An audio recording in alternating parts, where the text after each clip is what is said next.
The content discussed in this podcast is for informational and educational purposes only and should not be construed as financial or mortgage advice.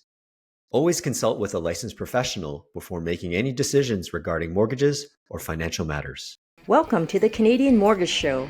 Here are mortgage professionals Alex Pang and Alex Shanks to cut through the BS and educate Canadians on all things mortgages and real estate. Welcome to another episode of the Canadian Mortgage Show. This is episode 36. Alex Pang here alongside my co-host Alex Shanks. Alex, you're probably in great mood lately with your team being up 2-0. 2-0. I mean, again, it is the Leafs. I'm not going to say that, hey, we're looking good at the moment, but I mean, they're playing awesome. It's fun hockey, and I do feel like if they can get past the Panthers, it could be a Stanley Cup for them. Maybe not a win, but the finals. I could see them going to the finals.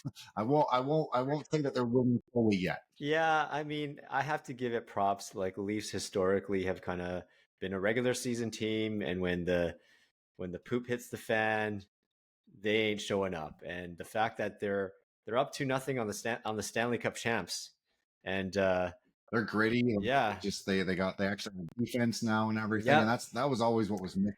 So it's you know what's missing? Ex-Canuck players, Chris Tanev and OEL. He did nothing for us, but he won a cup in Florida. Pretty awesome. Tanev's been awesome. And then that Lark Ekmanson, was that? Yeah, Oliver Ekman-Larsson. He was on the Canucks too, right? I think you guys are still paying him like $25 million or something. he's been playing awesome too. Oh gosh, yeah. We bought him out.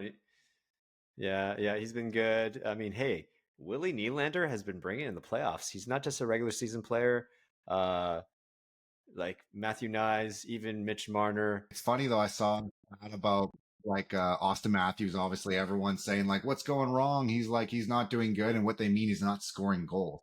But again, let's talk about this in real estate. When you actually look at the real stats of something, just because maybe home prices aren't going up in every other category doesn't mean other places aren't. And Austin Matthews, his stats for every other thing are just absolutely insane. I think he's at 58% for play, for face-offs, getting the puck so that they can score. He's on the power, the penalty kill, making sure that people don't get scored on.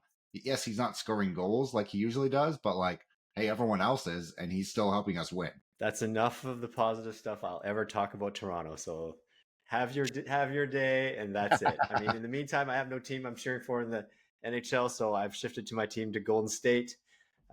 Man, we had a rough one with Steph Curry having a grade 1 hamstring strain, so he's going to be out a week. So that's probably 3 games. So we played game 2 tonight and we lost.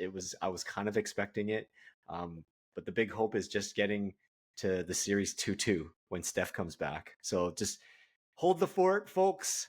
They're not the dynasty teams of the 2015 to 2022. Even 2022 was not quite a dynasty team. It was Steph's team that he carried.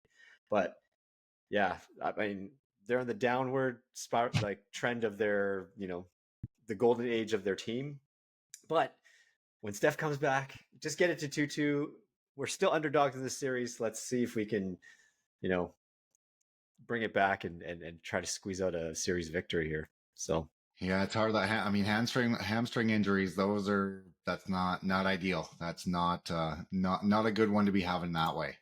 Well, yeah, it's not like he's 23 anymore. He's 37. So, I mean, you're around that. I mean, Steph's a little older than you, but I'm 10 years older. And geez, I sleep on the wrong way on my pillow, and my neck's crimped for 3 days. So I can only imagine. But yeah, we have a pretty jam-packed show. Alex, do you want to start us off? Yeah, well, let's go into it. We obviously we're going to try and not talk about the politics stuff right off the bat. We do have to talk about some stuff as we get in here, but we want to bring it back. We want to talk about some national stuff that's going on across Canada, and obviously get into some of the real estate numbers. And some are good, and some are really bad. And so the big one here, GM, they're announcing that they're cutting one of 3 shifts this fall at the Oshawa plant, meaning that they're going to be losing 3,000 jobs. Now, this is coming on, obviously, Carney and Trump have met. they're talking about Trump wants cars made in the US, doesn't want Canadian vehicles that way. And I think obviously these plants, like they're going to start preparing for that. Now, that doesn't mean it's set in stone. I mean, they are going to be cutting those jobs, but if anything changes with the tariffs, like this could still be taken away. I mean, we have tariffs, we don't have tariffs. Like we're in a every yo-yo here. Yeah, and I even saw today, um, U.S. has cut a deal with the UK, to for like steel and aluminum, and I'm like, geez, Carney, better get on it because it looks like can U.S. is trying to not need Canadian steel and aluminum, so we better get on this and you know think about Canada. What's your take? I mean, let's just jump into some of the politics here right now. What was your take on his meeting? I watched some of it, and honestly, I don't think I honestly believe he didn't do a horrible job. I think he like I mean, you do have to cowtail a little bit, like you are going into the wolves' den. I think he was much better than Justin Trudeau. He was friendly. He was allowing Trump to do what he wants to do, but he did still stand firm on what he wanted as well. He wasn't just bending over backwards for the guy.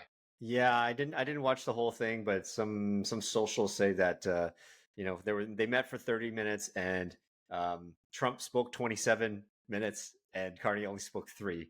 So, yeah.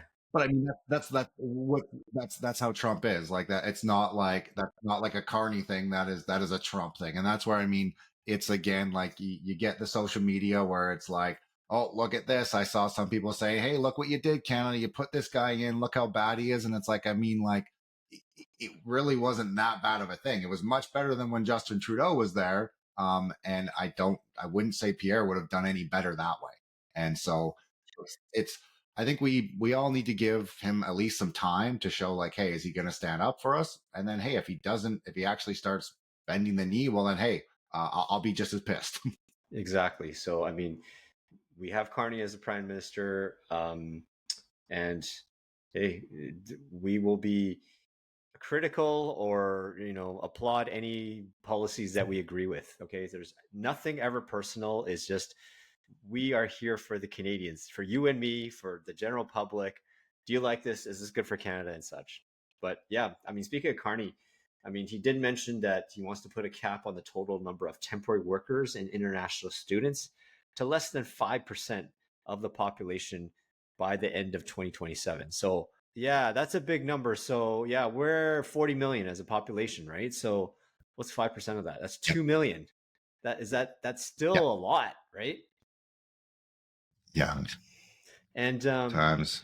there was one. Yeah. That's Another post that I saw that refugees or asylum seekers, I believe Canada gives them $223 a day or something like that for food and shelter and something like that. yeah. I wish some of this stuff would be more like publicly because I mean I do see those posts online saying, hey, like this person gets more money than someone on EI or a veteran. Again, like do we have the actual proof of it? Just because someone said it, like, doesn't mean it's true. But that's what I've always heard that hey, they get like $3,000 or $4,000 a month, where someone that's on EI they get like $2,000, and so Yeah, they kind of annualized it. $223 a day works out to like 82 grand a year.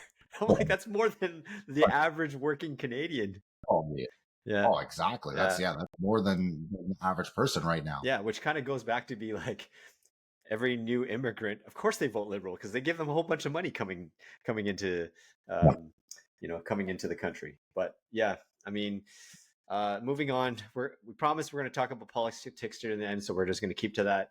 There's going to be a whole bunch of graphs here. If you're on the video side, you're going to see some graphs here. There's a graph showing probably the last 10 years.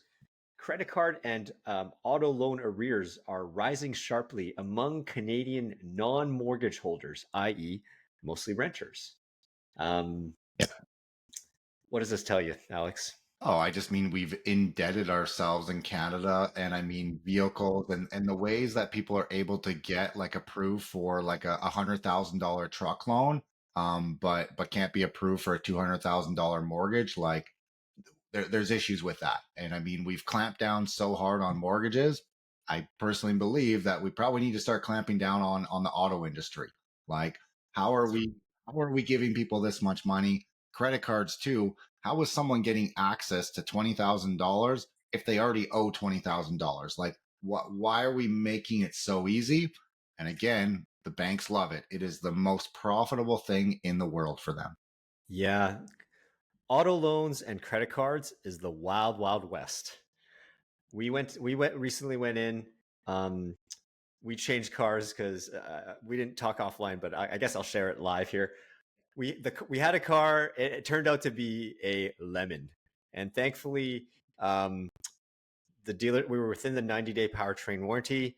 The dealership, I mean, this deal is not quite closed yet, but because there's so many issues with it, they said in order to fix everything, they would essentially need to rebuild the car.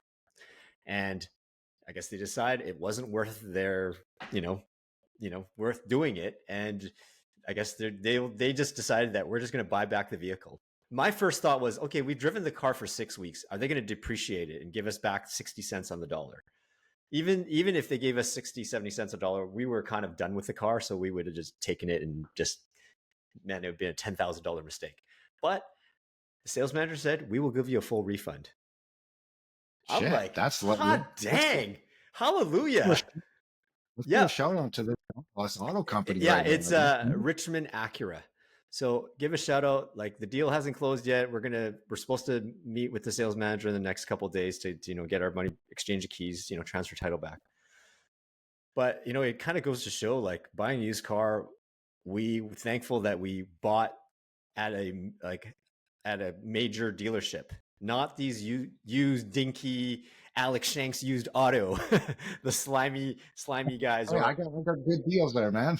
Yeah, exactly. Slimy guys, or even worst case, going private, like, marketplace. Yes, we understand if we went through the dealership, you would end up paying more. But we wanted certified pre-owned. We wanted an additional warranty to it.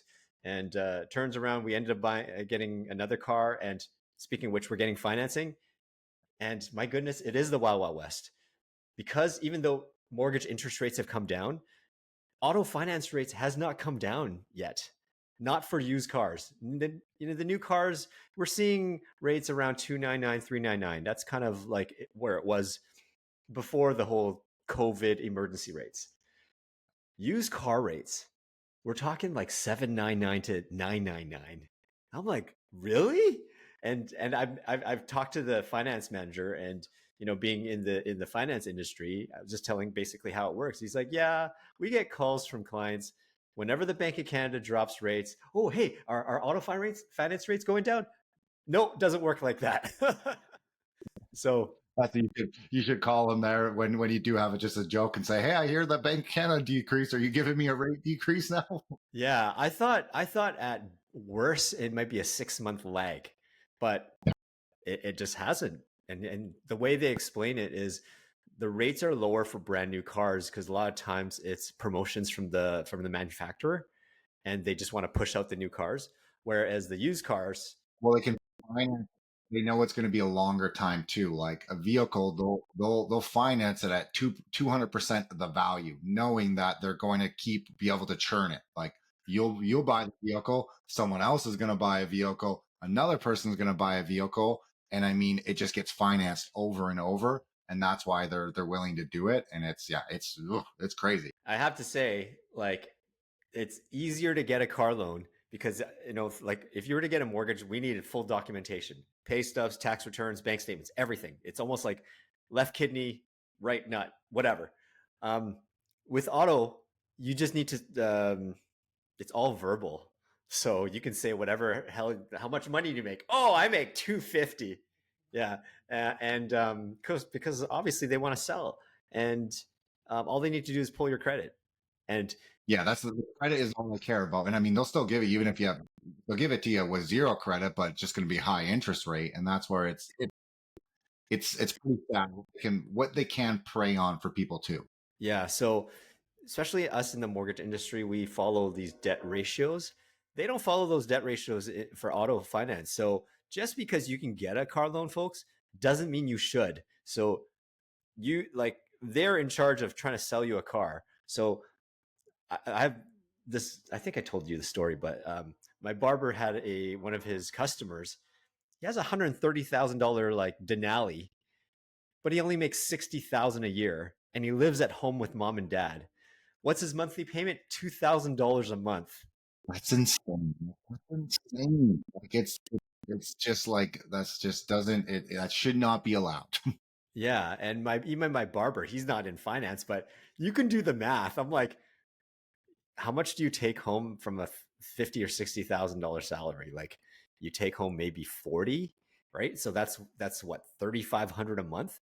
So you're talking 60, 2/3 or 60% of your take home goes to your car payment. Doesn't include insurance or gas. And I'm sure it's like, anyways, I'm going on this huge rant, but the auto finance is like the wild west. It's worse so for credit cards. So Yeah, and that's where like well on this chart showing that it's obviously it's increasing. And that's like it's a very telltale of like where we are in like the economical cycle. Like we know that we're not in a recession, we're in a recession. And that's just this is the pressure that everyone's been living on. A lot of people have been adding debt to it of like, hey, you know what, I lost my job, or hey, I had to take time off. I used my credit card, I used a line of credit, and that starts to snowball on people. It's like, oh, I'm just going to use 10,000. I'm not going to use any more. Oh, I just need another $5,000, and it just keeps growing. And that's when people stop paying them because they don't have any more money. yeah, so if you refer to this graph again, um, it's showing that like this compares non-mortgage holders to mortgage holders. So it's basically comparing homeowners to renters, and it kind of shows that I don't know. It suggests that homeowners are more financially responsible than renters because we've had to budget. We've had to like so. I guess maybe you already indebted with your mortgage. You only know you can handle so much more debt with like unsecured versus someone who's a renter. And you're gonna pay it. Exactly. This is a very good actually, Alex, to show to someone that let's say the people that say, hey, I rent and I pay $4,000 a month in rent. Why can't I get that mortgage? This chart right here is the definition of why. Just because you can afford that $4,000 a month, maybe your income is $5,000 a month. So you're using all of it on that rent. Where what if your roof breaks? What if your fridge breaks? You can't get that if you were owning a home. You don't have the funds to do it. And that's where I understand people get frustrated of, hey, I'm paying this in rent. Well, you need to prove it on income that you can sustain something even if something went wrong. And that's what a lot of people don't understand. Yeah, and most of the time, people who rent out their properties, they don't income qualify you. Like I know I do if I rent out my suites in the basement, but majority of people don't. They just want to find a renter and make sure that they rent the place. And it's up to you to yeah, that's up to you to decide. Exactly. Okay, so the next thing here is here's another graph that we're going to get our producer to put up here is that right now the housing market is not doing too well, except for Alex's business. Alex is doing really well, but yeah. So maybe folks, if you guys are struggling, talk to Alex, see what he's doing. He might maybe offer some coaching. Um, but anyways, the rates for mortgage defaults it's risen, but it's still only at 0.43%. So it's kind of going to show that Canadians, no matter what, they will pay their mortgages. Now, everything else, delinquencies can go up, business loans, car loans, consumer credit, but people don't want to lose their homes. So, But this is like where Canada is so different than the US. Like I think the US like default rate on mortgages, it's like 7 or 8%. Like it is a full on business down there of people defaulting on their loans, someone else buying that debt and everything. In Canada, like we just don't work that way. And I mean, it's just a lot harder to sue people in Canada than it is in the US. But again, we would rather pay our mortgage. Either we're going to sell it or we're going to keep paying it. And that's where we have done financially better than the US in crises. I believe in the States too, we're going to have to double check on this. their mortgages are non-recourse loans, I think, where Yeah, you can walk away and yeah, and it won't affect your credit or something like that, or I think it still affects their credit, but like you can kind of just like say, hey, here's my keys. And every state is different. Certain states don't have that, but a majority of them do. You can go to the bank and say, give you their keys. They can still damage your credit, but they can't come after your other stuff. Where our mortgages in Canada, if you default on the home, they're coming after your investments. They're coming after everything else. personal. Yep. Yeah, yeah. So that's basically what I'm trying to get at. Whereas our bankruptcy thing has more teeth than the U.S. The interesting thing, Alex, the only mortgages that are not non-recourse mortgages in Canada are reverse mortgages. And so, like, for someone to understand, because I find a lot of older people think reverse mortgage, it's the worst thing ever. I'm going to lose my house. The way it actually works, let's pretend someone has $1 million home. They want to take a reverse mortgage. They can get 500,000 out of it. Now they borrow that, and let's say after 10 years, they now probably owe 800,000 in debt. Reverse mortgage, you don't make any payments, it starts to compound on itself.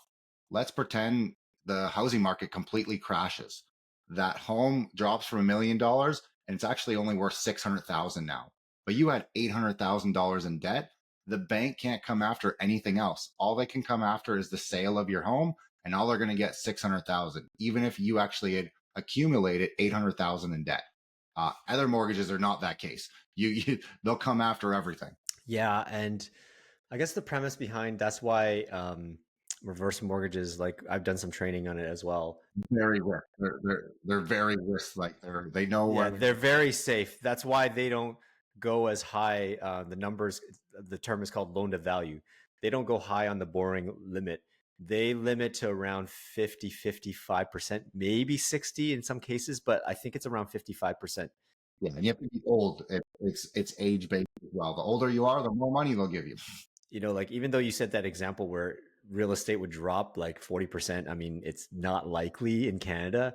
I mean, yeah, historically, yes, you are paying more than bank rates. So I'd say it's right now it's around it's probably around 6 to 7% on a reverse mortgage. And they are trending on the graph that your home probably on a regular trajectory appreciates 2 to 3% per year, right? Let's not look at the ups and downs of every year to year. Even though like your mortgage interest rate, reverse mortgage interest rate's higher than the appreciation, is because your home value is worth that much more. You're still keeping the equity over time, and it actually kind of grows. So we can have a whole nother longer talk about reverse mortgages, but that's how it works. It's something that works, but I just always find it interesting because people are always telling me like, "Oh, I'm going to lose my home if I do that." And it's actually like, no, actually, you're in a safer spot than taking a mortgage with a reverse mortgage. Yeah, it's meant reverse mortgages are meant for certain situations, like people who don't want to downsize and they want to stay in their home, and they're probably like house rich, cash poor. They poured all their savings, everything, paid off the mortgage as soon as possible. Their home is worth, geez, 1.5, 2 million, 3 million, maybe. But they're barely scraping by on OAS and CPP, and they need cash, and they're maybe still pretty healthy. They want to keep their home, and having a reverse mortgage can give them a monthly income supplement. Yeah, it just has to be done in the right way. It has to be set up in the right way. If you just think that if you think that you're getting free money, it's going to cost you. Yeah, yeah, and of course, people have some objections towards it because mostly it's the kids, because it's like, oh, you're eating away at my inheritance and all that. But most of the time, people who have reverse mortgages, seniors, should also have the kids involved as well, have a full consultation, and it's one of those things where it probably takes several meetings to understand and everything before it makes sense to you. We need to move on. Okay, so next up, another good news from Bank of Canada is business insolvencies have actually gone down since the peak of 2024.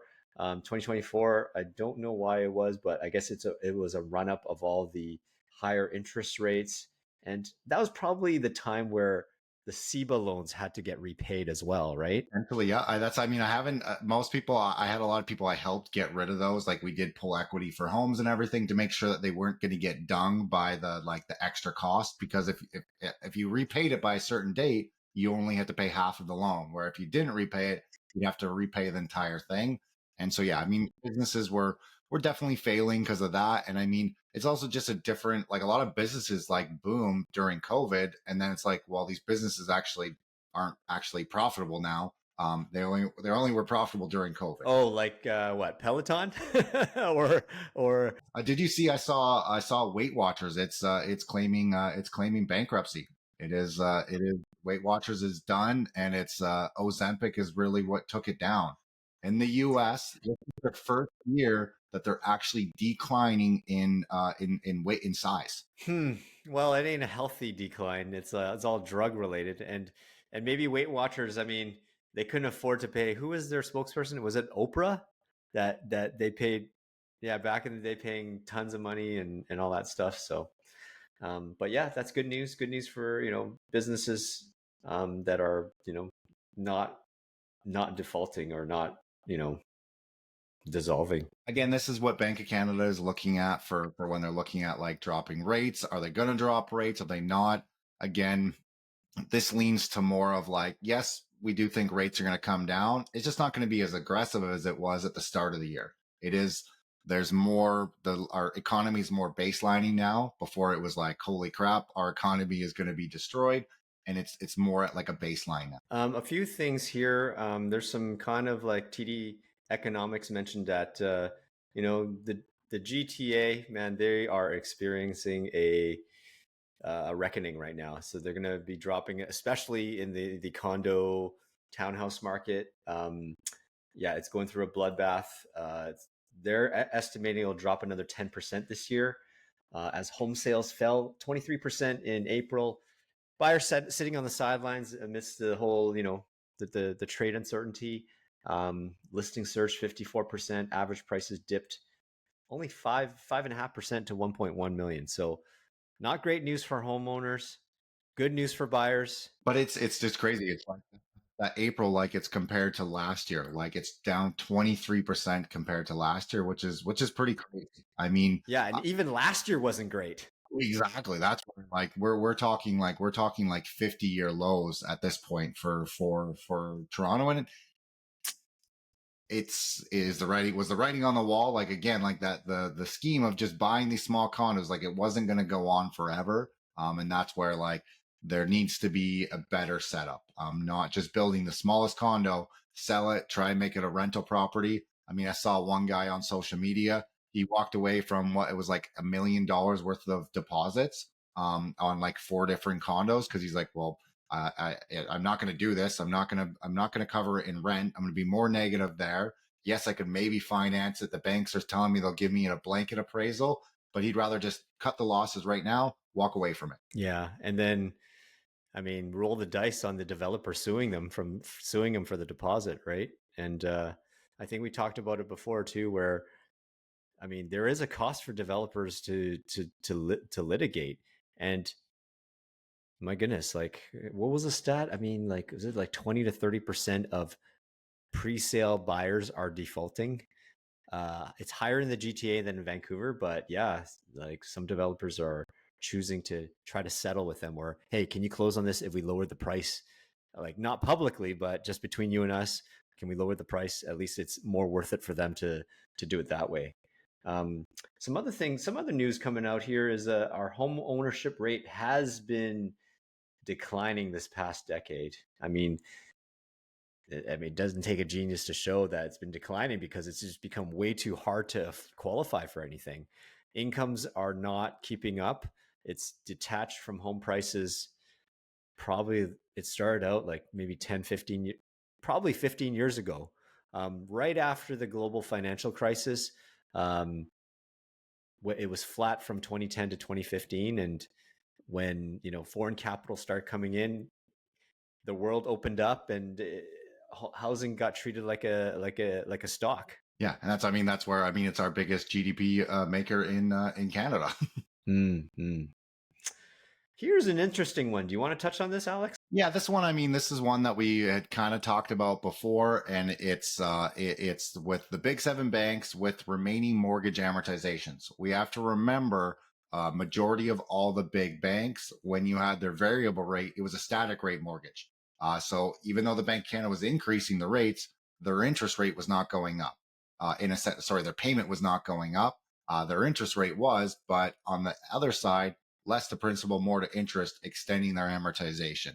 And so on here, we got a chart, and we can get it up there showing what each one, showing how much is at a 25-year amortization, how much is sitting above a 35-year. I think these numbers are actually a little bit lower than they were probably like 6 months ago. And that is because obviously with the interest rates coming down, a lot of people's amortizations have started to go down also. Yeah, I'm at the peak of it. What was peak rates at? Probably beginning of 2024, right? The height when rates were at its peak, probably, geez, around like 6.5%. And um, like my mortgage is with a fixed payment lender, and there was a point where my amortization was 74 years. Like, I'm not going to look at this. I know it's going to come down. It's depressing, but since rates have come down, like my payments are actually paying off some principal now. I'm like, hallelujah. I'm like, so Oh, yeah. And that's where you can see, like, on your RBC, they forced you to increase your payments. So that's why they don't have any mortgages above 30, like above 30 years. They're clean that way. Now TD has a little bit there. They even have some that are above 35%. They got 2.5% that are in negative amortization, meaning like that is all like you're adding interest on it. But in 2024, that was at 12.4%. So there, and now you can see Scotia, which I don't really even understand how they actually have any above 30 years. Well, unless they actually do have a 3-year variable product that actually was a static rate, but it was only their 3-year. So that's why it's such a small number.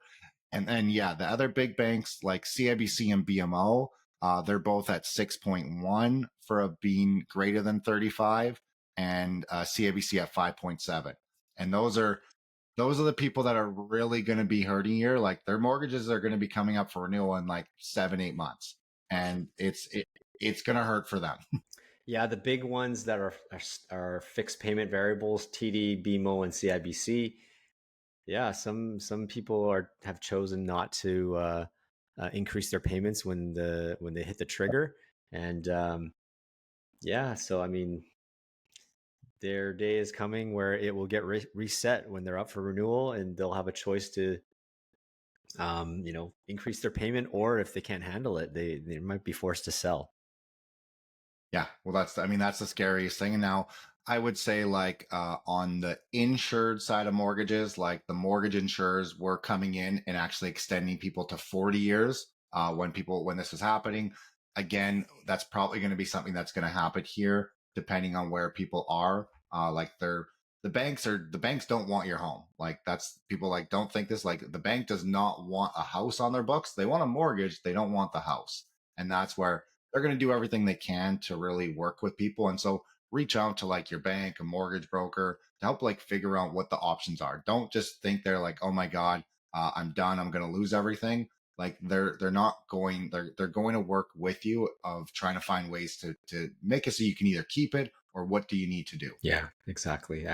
Like even like if you're up for renewal and then your payments get reset and it's reset higher, there can be ways where you can talk to the bank.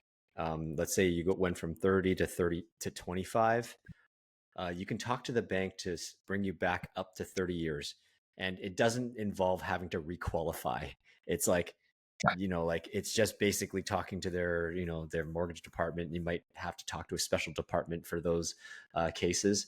But yeah, talk to the bank if you are in trouble. There are options out there. Okay. Okay. So, I mean, we got to talk about some local stuff here. Now, BC has received its fourth credit downgrade in 4 years, um, because there was no clear visibility on how the province could balance its finances. Now, I don't know. The David Eby and his government has been busy chasing away capital for years. So, like, not having foreign buyers. There's a foreign buyer tax, and of course, the whole country has a foreign buyer ban. But yeah, just I don't know. It's hard. I mean, they need to incentivize businesses to want to come here to like grow new businesses, and I mean, the way to do that is they have to give some sort of incentive. Again, why that's really and that's what you need to do, and it's like, hey, you're doing it for a little bit, obviously, like you're going to want to come back at some point, and it's trying to figure out you need to increase taxes elsewhere. Like you do have to give breaks to certain people for a bit to obviously how that allow that capital to come in, because new businesses come in, that's going to flow down to the other businesses. um it's just trying to find, it's such a hard thing being in BC. You have so many people that are so against capitalism. You want everything to be non for profit, and so it's. I mean, the government's trying to, the municipalities are trying to find the even ground there. So the next thing here, so how there's a Airbnb kind of restriction in BC where, oh yes, restriction. Do you want to touch on this? Yeah, well, this is where like you have to register with the government, and so like you already had to have a business license to even be able to do Airbnb, but now you also have to register with the government, and you have till about June 1st to confirm that your listings are legal and everything that way. Um, if you did it before, if you did it earlier in May, they gave you like discounts and everything, and they're saying that all unregistered listings will be removed June 2nd. Now, does that mean like the government is going to force Airbnb to be doing that? I mean, are they going to do it? Like, I'm interested to see what's going to happen there. Um, and the province says the rules are already easing rental pressure. I mean, I see that a little bit, but also at the same time, like the hotel prices and tourism in certain areas is insane. Tourism has absolutely dropped in certain areas, and the hotel prices are just like insane. Which is that's where like, okay, so what did we do here? Yeah, it's basically you rob Peter to pay Paul kind of thing. I mean, I'm even thinking too, like we're planning to do like a weekend trip to Kelowna in the summer, and I mean, there's no Airbnb really anymore, and there's not that many hotels. So I mean, how much are our hotel rates going to be? I mean, that's definitely a prohibitive thing that I could totally see why tourism is down in a lot of these in a lot of these cities. Sounds like it does sound like Kelowna's re-looking at it, like they opted in, but it sounds like they might be looking at like, oh shit, this wasn't right. I think like Tofino and Ucluelet, same thing. Like a lot of these municipalities are starting to realize like, oh, you know what, this actually wasn't the best idea. We may need to look at this in a different way. It's always the pendulum swinging, like, oh, we're gonna cut everything off. Well, there is a byproduct of that. When you cut everything off, that means something else is going to suffer. You need to have some sort of middle ground where it's like it satisfies what you're hoping to achieve without cutting off your left finger as well. And that's where, yeah. I mean, I would like to look. Actually, I got to look. We should look at some stats of what it's doing in New York. Same thing, like they banned it there and everything. And I'd be interested to see like if rental prices have dropped there at all. Rental prices are dropping across Canada. I mean, the governments are definitely going to say it's because Airbnb, like what they've done. But really, it's due to the immigrants like not being here, and the rent, like people not renting houses then because there's not the influx of people. Oh yeah, yeah. It's the immigrants and the whole economic environment. Like no one, yeah, less demand means lower prices. I mean, yes, Airbnb contributes to it, but I think the immigrant is a much bigger contributor to that factor. Um, yeah, I mean, Vancouver home sales, we talked about GTA, Vancouver home sales, same story, fell 24% in April. Um, Inventory hit like a 5-year high. Like I'm speaking to some colleagues in the industry, they're saying that their inventory is reaching like 7 or 8 months level, that month worth of inventory. Now prices still holding. It's only dropped like 1.8% year over year to just under 1.2. So it looks like it looks like sellers are still not buckling, and they're still living in la la land and think, hey, this home would have sold for 2 million during COVID. Well, not today. It might sell for like 1.7 if you're lucky, right? So That's why I think people also just some people just aren't in an urgent rush. That's where it's like, hey, you know what? Like I don't need to sell this, and that's where why it's that we're not seeing those massive drop in prices now. Hey, we kind of talked about it last time. If the government brought in a home tax, well, that would be completely different. If we started taxing people's principal residence, I mean, we would see homes flying off the market. Well, not flying. I don't know about flying off, but being listed off the market. I don't know about them actually being bought, but everyone would be trying to sell their houses. A lot of people. yeah, I think before that happens, there'd be crazy rioting if that were to happen. Well, we tried to. We're saving this to the end, and now we're coming to the end. But yeah, we do have to talk about a bit of politics that came out from the election. We all know that Pierre Poilievre did not win his riding in Carleton. You know, if you put your tinfoil hat, was it fair? Was it not? 90 candidates, all that stuff. So, the conservatives have voted to keep Pierre as conservative leader, but he needs to basically another conservative MP needs to resign, give up one of their seat, and Pierre would come in and run as a by-election. So there's a gentleman named Damien Carrick in Alberta. He resigns for Pierre in the Battle River Crowfoot riding. Now, here's a good thing, he is giving up. He's 6 months away from qualifying for a government pension. That's good as a trusty soldier for the Conservative Party. And now, I'm gonna put my tinfoil hat on here, Alex, and I'm gonna be watching where he goes for work. I would put money on it. He's going to get something for this. Like this is not just a hey, here you go. I'm not going to give up. I'm not losing this. Like he's going to get something for this. like it's almost like you give it up now, but later down the road, if you run again and you get in, you might be one of the top cabinet ministers or something like that. Now, we talked about pension here. Who didn't want to give up their pension? Jagmeet Singh.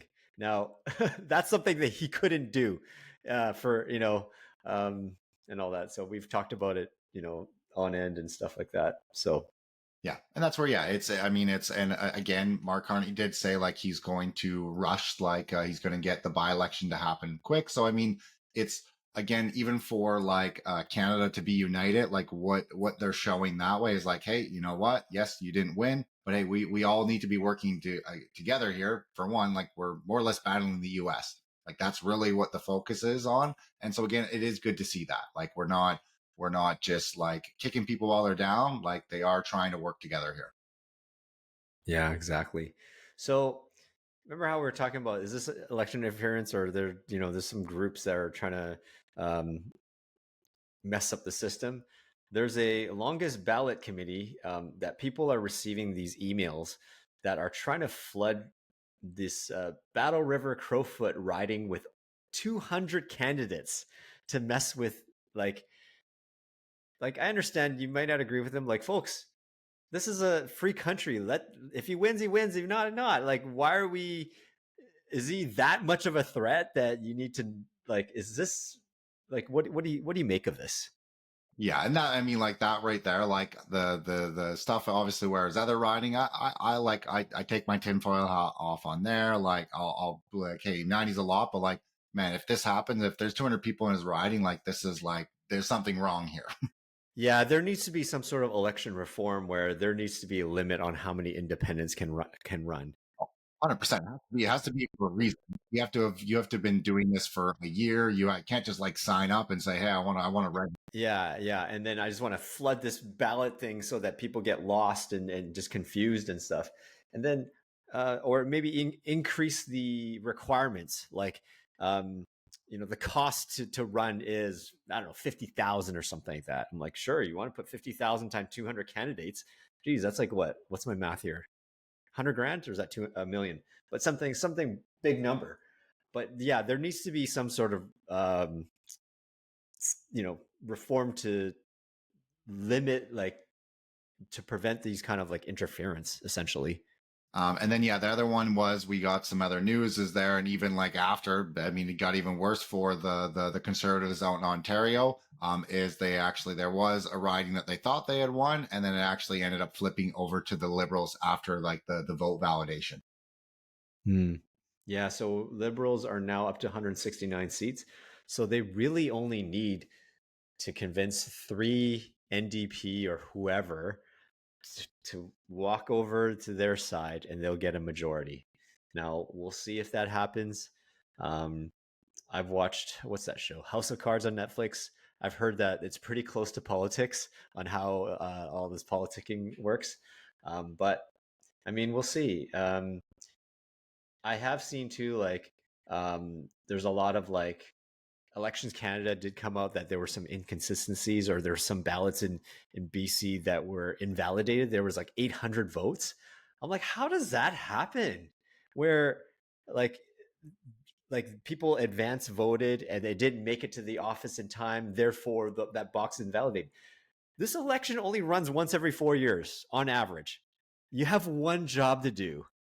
Why are you not doing it? Like, so it's essentially saying these hundreds of votes, or even like thousands of votes if you count the whole country, goes to nothing. Where as a country, we're encouraging people to vote, but because of the back end, you're not doing your job, these votes don't count. I understand now some people are like, what's the point? Why vote? Because this is like BS anyway, or they don't know what they're doing. So yeah. One last thing before we, Yeah, no, I'll let you go there. I'll let you finish it off. One last thing here. This is the Fraser Institute. Did come out with something that the Carney government will produce higher interest costs, higher debt, and ultimately higher taxes in the future. So I believe Fraser Institute is a reputable publication, and it's not slighted by mainstream media or any side. So take it what you will. But I mean, Carney's prime minister now. We have this big obstacle called Trump that we need to navigate. So we have to give him all the, I guess, the time or the ability to do it so that we can govern the country and run the country properly. Yeah, I think we all have to give a little bit of leeway here, give a little bit of time to see how stuff is going to go and adjust and everything. And I mean, based on like what bond yields are doing as well, it's again like the bond traders, everyone are saying that the economy is doing better. Like everyone believes right now the economy is doing better. And I mean, I kind of thought that was going to happen with the Liberals, like whoever was in power, it adds some certainty to the markets and everything. But again, for everyone, the certainty in the market means rates aren't going down.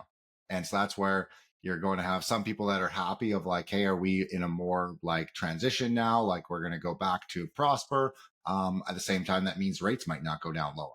And that's where it's trying to help navigate that.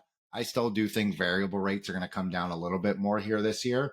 But I don't know if fixed rates are going to come down anymore. They might be stuck where they are at now. I see variable rates coming down, and within a year, I could see them even going back up.